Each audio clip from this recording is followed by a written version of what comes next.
Hi, I'm Madison, and my campaign is about alcoholism in families and the effects on children in these families and the emotional abuse. So my aims with this are to educate a wide range of people on how severe the mental impacts of the alcoholism can be, and to teach young people in those situations that they aren't alone, there's places they can go for help, and that there's hope for the future.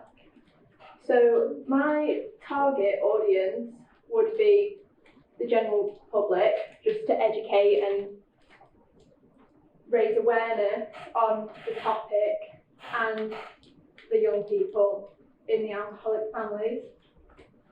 So I did research on how it affects the age groups of children differently. So I found with younger children that it can cause unpredictable behaviour at school and stuff, which can be passed off as just having anger issues, or in some cases just like boys being boys.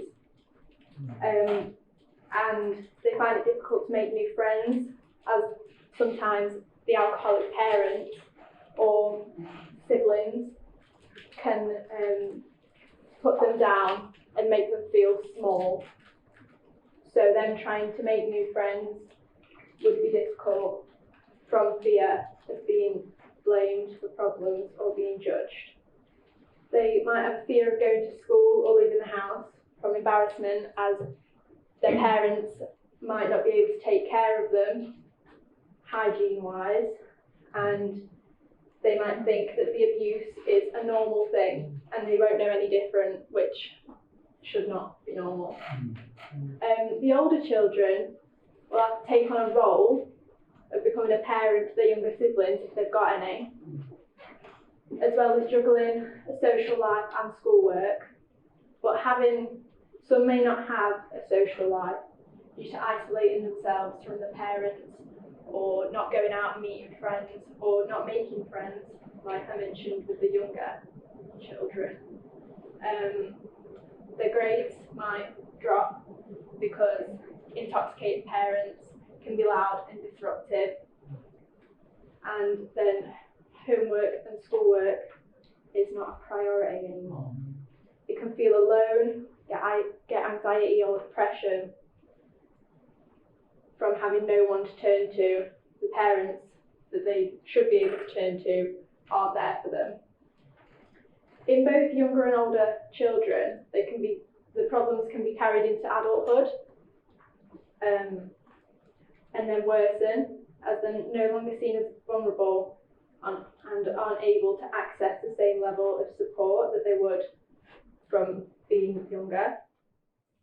And that was from the Priory group and my own knowledge.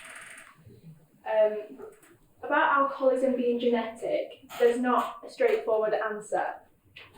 So alcoholism can be called a family disease, and children can pick up behaviours from their alcoholic parents, such as being aggressive or lying. They can sabotage their own work and school commitments. And genetics are responsible for 50% of a person's risk of developing an alcohol use disorder. And that research was from the Recovery Village. So success for me would be having the knowledge that I've helped young people come forward about their families and home lives, or even just giving them hope for the future, that it'll get better, that there's a brighter future, or give people an idea of what can go on behind closed doors. And I also want to make it known that emotional abuse is just as bad as physical abuse, that they can have the same effects and can be just as harmful.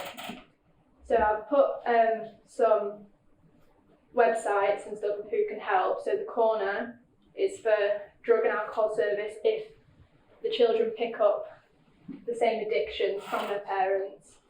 That's for children aged 10 to 18. There's contact numbers there, and Sheffield Young Carers that help people affected by drug and alcohol issues in their family, and Childline for just any issues that they might have. So thank you.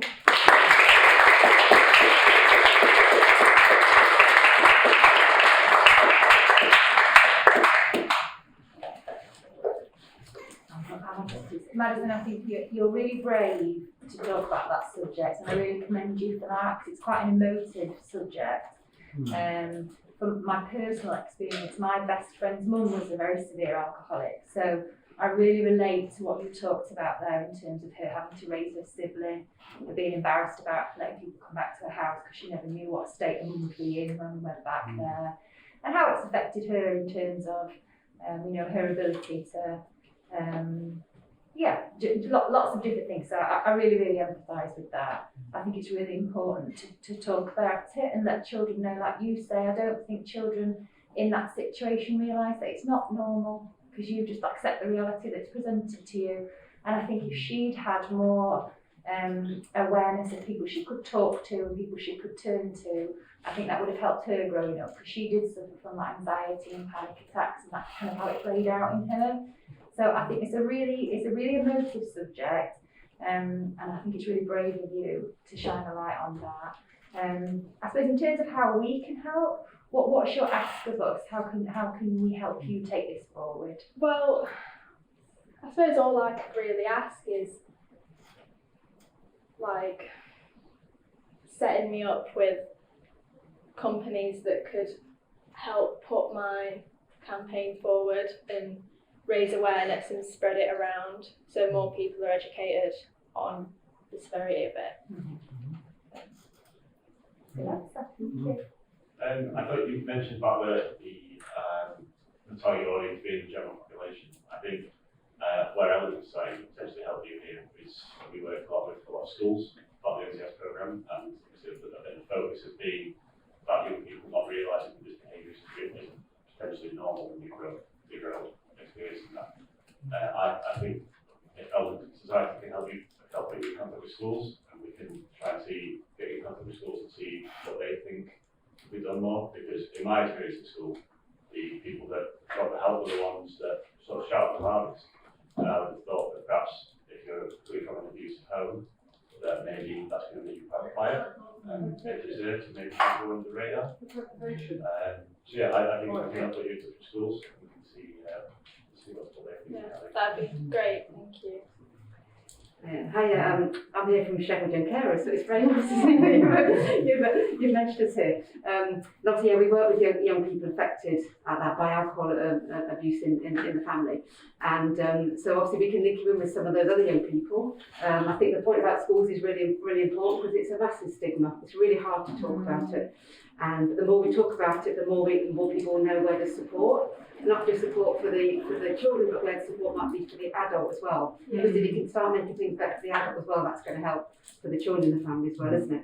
So we're certainly happy to be in contact with you, and maybe put in contact with some other young people, and maybe do some joint, deliveries to schools and that sort of stuff. So I think that's good. But obviously the general population as well is thinking a little bit about whether there's stuff that goes out on social media and other stuff, where there's a way of kind of getting some really clear messages out there about what support's available, and just the idea of the impact on it, isn't it? I think sometimes people think you don't notice parents that they're drunk, or they're just drunk and that's it kind of thing, and not realising just what as you stress, the emotional kind of impact itself, isn't it? So yeah, we'd be happy if, because anything like this makes a real difference. The more we speak out, and young people can be heard, especially, then the more difference that we can make. Yeah. Thank you. Something I like to ask, it's probably to ask you then, in terms of children, that peer-to-peer support, and children being able to talk to other children that are in the same boat, does that exist? That's the support we give includes one-to-one and group work support. Yeah. So yeah, it is about, and that peer support is just invaluable. I could imagine that. There's the same with young carers as well, because you realise that you share something. So as you share a similar experience, you've immediately got some grounds to sort of talk about things. And then you can talk about everything else about what it's like to be a young person as well, and the rest of your life, and have fun and all the other things that you can do as well, isn't it? Well done. I think the reach to younger children, is important as well, because I think a lot of professionals, especially when they engage with the adult that might be in this situation, they automatically assume that wherever there's a young child, they're too young to know what's going on and they're too young to remember, and they don't think about the long-term effect that it's going to have on that child. And a lot of those children grow up with mental health issues. They get PTSD from all the experiences they've had with that, and people forget that when they're doing things like this. So I think it's great that you picked up on those. Yeah. Thank you.